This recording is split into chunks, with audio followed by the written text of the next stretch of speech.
सर्वदेवमय रथ का वर्णन, शिव जी का उस रथ पर चढ़कर युद्ध के लिए प्रस्थान, उनका पशुपति नाम पड़ने का कारण, शिव जी द्वारा गणेश का पूजन और त्रिपुरदाह मय दानव का त्रिपुर से जीवित बच निकलना।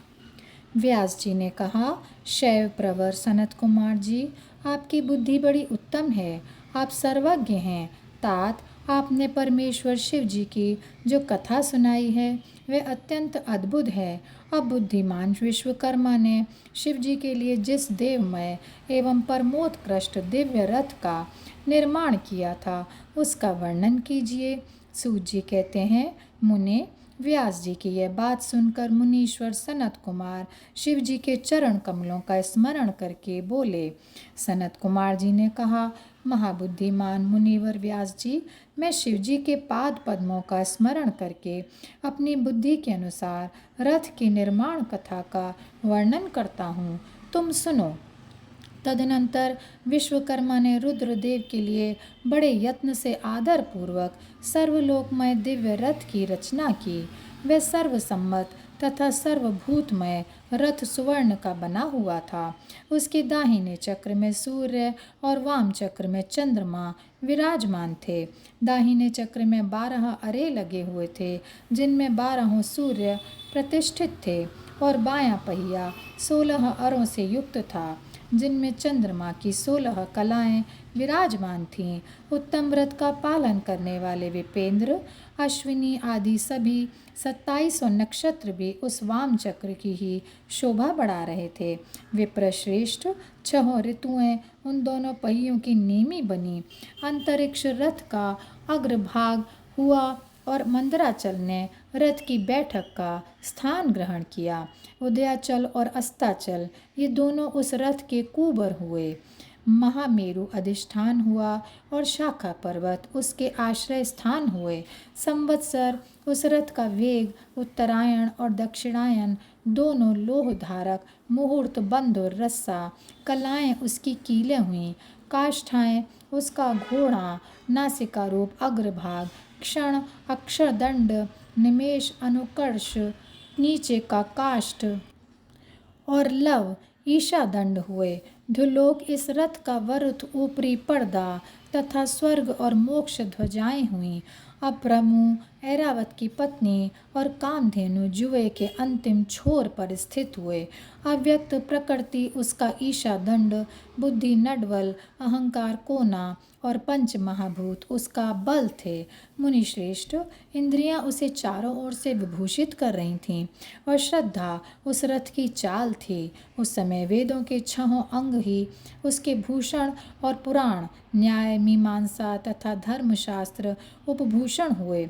संपूर्ण शुभ लक्षणों से युक्त बल संपन्न श्रेष्ठ मंत्र घंटा के स्थानापन्न हुए और वर्ण तथा आश्रम उसके पाद बने। सहस्त्र फणों से सुशोभित शेषनाग बंद नरंजू के हुए और दिशाएं तथा उपदिशाएं उसके पाद बनी। पुष्कर आदि तीर्थों ने रत्न जटित स्वर्णमय पताकाओं का स्थान ग्रहण किया और चारों समुद्र उस रथ के आच्छादन वस्त्र बने। गंगा आदि सभी श्रेष्ठ सरिताओं ने सुंदरी स्त्रियों का रूप धारण किया और समस्त आभूषणों से विभूषित हो हाथ में चंवर ले यत्र तत्र स्थित होकर वे रथ की शोभा बढ़ाने लगी। आवह आदि 7 वायुओं ने स्वर्णमय उत्तम सोपान का काम संभाला। लोकालोक पर्वत उसके चारों ओर का उपसोपान और मानस आदि सरोवर उसके सुंदर बाहरी विषम स्थान हुए। सारे वर्षाचल उसके चारों ओर के पाश बने और नीचे के लोकों के निवासी उस रथ का तल भाग हुए। देवादिदेव भगवान ब्रह्मा लगाम पकड़ने वाले सारथी हुए और ब्रह्म दैवत ओमकार उन ब्रह्मदेव का चाबुक हुआ। आकार ने विशाल छत्र का रूप धारण किया। मंदराचल पार्श्वभाग का दंड हुआ। शैलराज हिमालय धनुष और स्वयं नागराज शेष उसकी प्रत्यंचा बने। श्रुति रूपिणी सरस्वती देवी उस धनुष की घंटा हुई और महातेजस्वी विष्णु बाण तथा अग्नि उस बाण के नोक बने। मुने, चारों वेद उस रथ में जुतने वाले 4 घोड़े कहे गए हैं। उसके बाद शेष बची हुई ज्योतियाँ उन अश्वों की आभूषण हुई। विष से उत्पन्न हुई वस्तुओं ने सेना का रूप धारण किया। वायु बाजा बजाने वाले और व्यास आदि मुख्य मुख्य ऋषि वह वाहक हुए। मुनीश्वर, अधिक कहने से क्या लाभ, मैं संक्षेप में ही बतलाता हूँ कि ब्रह्मांड में जो कुछ वस्तु थी वे सब उस रथ में विद्यमान थी। इस प्रकार बुद्धिमान विश्वकर्मा ने ब्रह्मा और विष्णु की आज्ञा से उस शुभ रथ का तथा रथ सामग्री का निर्माण किया था। सनत कुमार जी कहते हैं, महर्षि, इस प्रकार के महान दिव्य रथ में जो अनेक विध आश्चर्यों से युक्त था, वेद रूपी अश्वों को जोत कर ब्रह्मा ने उसे शिव को समर्पित कर दिया। शंभु को निवेदित करने के पश्चात जो विष्णु आदि देवों के सम्माननीय एवं त्रिशूल धारण करने वाले हैं, उन देव देवेश्वर की प्रार्थना करके ब्रह्मा जी उन्हें उस रथ पर चढ़ाने लगे। तब महान ऐश्वर्यशाली सर्वदेवमय शंभु रथ सामग्री से युक्त उस दिव्य रथ पर आरूढ़ हुए। उस समय ऋषि, देवता, गंधर्व, नाग, लोकपाल और ब्रह्मा विष्णु भी उनकी स्तुति कर रहे थे। गान विद्या विशारद अप्सराओं के गण उन्हें घेरे हुए थे। सारथी के स्थान पर ब्रह्मा जी को देखकर उन वरदायक शंभु की विशेष शोभा हुई। लोक की सारी वस्तुओं से कल्पित उस रथ पर शिवजी चढ़ ही रहे थे कि वेद संभूत वे घोड़े सिर के बल भूमि पर गिर पड़े। पृथ्वी में भूकंप आ गया, सारे पर्वत डगमगाने लगे। सहसा शेषनाग शिवजी का भार न सह सकने के कारण आतुर होकर कांप उठे। तब उसी क्षण भगवान धरणीधर ने उठकर नंदीश्वर का रूप धारण किया और रथ के नीचे जाकर उसे ऊपर को उठाया। परंतु नंदीश्वर भी रथारूढ़ महेश के उस उत्तम तेज को सहन न कर सके, अतः उन्होंने तत्काल ही पृथ्वी पर घुटने टेक दिए। तत्पश्चात भगवान ब्रह्मा ने शिवजी की आज्ञा से हाथ में चाबुक ले घोड़ों को उठाकर उस श्रेष्ठ रथ को खड़ा किया। तदनंतर महेश द्वारा अधिष्ठित उस उत्तम रथ में बैठे हुए ब्रह्मा जी ने रथ में जुते हुए मन और वायु के समान वेगशाली वेदमय अश्वों को उन तपस्वी दानवों के आकाश स्थित तीनों पुरों को लक्ष्य करके आगे बढ़ाया।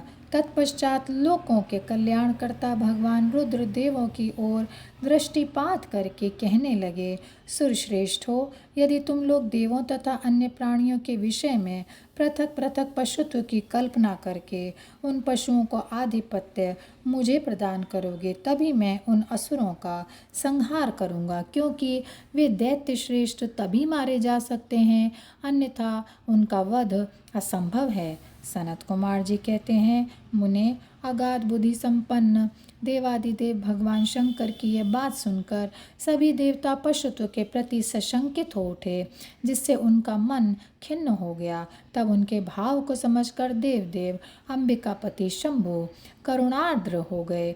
फिर वे हंसकर उन देवताओं से इस प्रकार बोले। शंभु ने कहा, देवश्रेष्ठ हो, पशु भाव प्राप्त होने पर भी तुम लोगों का पतन नहीं होगा। मैं उस पशु भाव से विमुक्त होने का उपाय बतलाता हूँ, सुनो और वैसा ही करो। समाहित मन वाले देवताओं, मैं तुम लोगों से सच्ची प्रतिज्ञा करता हूँ कि जो इस दिव्य पाशुपत व्रत का पालन करेगा वह पशुत्व से मुक्त हो जाएगा। सुरश्रेष्ठ हो, तुम्हारे अतिरिक्त जो अन्य प्राणी भी मेरे पाशुपत व्रत को करेंगे वे भी निसंदेह पशुत्व से छूट जाएंगे। जो नैष्ठिक ब्रह्मचर्य का पालन करते हुए 12 वर्ष तक, 6 वर्ष तक अथवा 3 वर्ष तक मेरी सेवा करेगा अथवा कराएगा, वह पशुत्व से विमुक्त हो जाएगा। इसलिए श्रेष्ठ देवताओं, तुम लोग भी जब इस परमोत्कृष्ट दिव्य व्रत का पालन करोगे तो उसी समय पशुत्व से मुक्त हो जाओगे, इसमें कुछ भी संशय नहीं है। सनत कुमार जी कहते हैं, महर्षि, परमात्मा महेश्वर का वचन सुनकर विष्णु और ब्रह्मा आदि देवताओं ने कहा, तथेति, बहुत अच्छा, ऐसा ही होगा। इसलिए बड़े बड़े देवता तथा असुर भगवान शंकर के पशु बने और पशुत्व रूपी पाश से विमुक्त करने वाले रुद्र पशुपति हुए। तभी से महेश्वर का पशुपति नाम यह विश्व में विख्यात हो गया। यह नाम समस्त लोकों में कल्याण प्रदान करने वाला है। उस समय संपूर्ण देवता तथा ऋषि हर्षमग्न होकर जय जयकार करने लगे और देवेश्वर ब्रह्मा विष्णु तथा अन्यान्य प्राणी भी परमानंद मग्न हो गए। उस अवसर पर महात्मा शिव का जैसा रूप प्रकट हुआ था उसका वर्णन सैकड़ों वर्षों में भी नहीं हो सकता। तदनंतर जो शिवा तथा संपूर्ण जगत के स्वामी और समस्त प्राणियों के सुख प्रदान करने वाले हैं, वे महेश्वर यों सुसज्जित होकर त्रिपुर का संहार करने के लिए प्रस्थित हुए। जिस समय देव देव महादेव त्रिपुर का विनाश करने के लिए चले, उस अवसर पर देवराज आदि सभी प्रधान प्रधान देवता भी उनके साथ प्रस्थित हुए। पर्वत के समान विशालकाय उन सुरेश्वरों का मन प्रसन्न था। वे सूर्य के समान प्रकाशित हो रहे थे। वे सभी हाथों में हल, शाल, मुसल, भुषुंड और नाना प्रकार के पर्वत जैसे विशाल आयुधों को धारण करके हाथी, घोड़े, सिंह, रथ और बैलों पर सवार हो चल रहे थे। उस समय जिनके शरीर परम प्रकाशमान थे और मन महान उत्साह से संपन्न थे तथा जो नाना प्रकार के अस्त्र शस्त्रों से सुसज्जित थे, वे इंद्र, ब्रह्मा और विष्णु आदि देव शंभु की जय जयकार बोलते हुए महेश्वर के आगे आगे चले। सभी दंडी एवं जटाधारी मुनि हर्ष मनाने लगे और आकाशचारी सिद्ध तथा चारण पुष्पों की वृष्टि करने लगे। विपेंद्र त्रिपुर की यात्रा करते समय जितने गणेश्वर शिव जी के साथ थे, उनकी गणना करके कौन पार पा सकता है। तथापि मैं कुछ का वर्णन करता हूँ। योगिन समस्त गणराजों में श्रेष्ठ भृंगी गणेश्वरों तथा देवगणों से घिरकर विमान पर आरूढ़ हो महेंद्र की भांति त्रिपुर का विनाश करने के लिए चले। उनके साथ साथ केश, विगतवास, महाकेश, महाज्वर, सोमवल्ली, सवर्ण, सोमप, सनक, सोमध्रक, सूर्यवर्चा, सूर्य प्रक्षेणक, सूर्याक्ष, सूरीनामा, सुर, सुंदर, प्रस्कंद, कुंदर, चंड, कंपन, अतिकंपन, इंद्र, इंद्रजय, यंता, हिमकर, शताक्ष, पंचाक्ष, सहस्त्राक्ष, महोदर, सतीजहु, शतास्य, रंक, कर्पूरपूतन, द्विशिख, त्रिशिख, अहंकार कारक, अजवक्त्र, अष्टवक्त्र, हैवक्त्र, अर्धवक्त्र आदि बहुत से अप्रमेय बलशाली वीर गणाध्यक्ष लक्ष्य लक्षण की प्रवाह न करते हुए महेश्वर को घेर कर चल पड़े। व्यास जी तदनंतर महादेव शंभु संपूर्ण सामग्रियों सहित उस रथ पर स्थित हो उन सुरद्रोहियों के तीनों पुरों को पूर्णतया दग्ध करने के लिए उद्यत हुए। उन्होंने रथ के शीर्ष स्थान पर स्थित हो उस महान अद्भुत धनुष पर प्रत्यंचा चढ़ाई और उस पर उत्तम बाण का संधान करके वे रोषावेश से होठ को चाटने लगे। फिर धनुष की मूठ को दृढ़तापूर्वक पकड़कर और दृष्टि मिलाकर वे वहां अचल भाव से खड़े हो गए, परंतु उनके अंगूठे के अग्रभाग में स्थित होकर गणेश निरंतर पीड़ा ही पहुंचाते रहे, जिससे वे तीनों पूर्व त्रिशूलधारी शंकर का लक्ष्य नहीं बन सके। तब धनुष बाणधारी मुंजकेश विरूपाक्ष शंकर ने परम शोभन आकाशवाणी सुनी। उस व्योमवाणी ने कहा, ऐश्वर्यशाली जगदीश्वर, जब तक आप इन गणेश की अर्चना नहीं कर लेंगे तब तक इन तीनों पुरों का संहार नहीं कर सकेंगे। तब ऐसी बात सुनकर अंधकासुर के निहंता भगवान शिव ने भद्रकाली को बुलाकर गजानन का पूजन किया। जब हर्षपूर्वक विधि विधान सहित अग्रभाग में स्थित हो उन विनायक की पूजा की गई, तब वे प्रसन्न हो गए।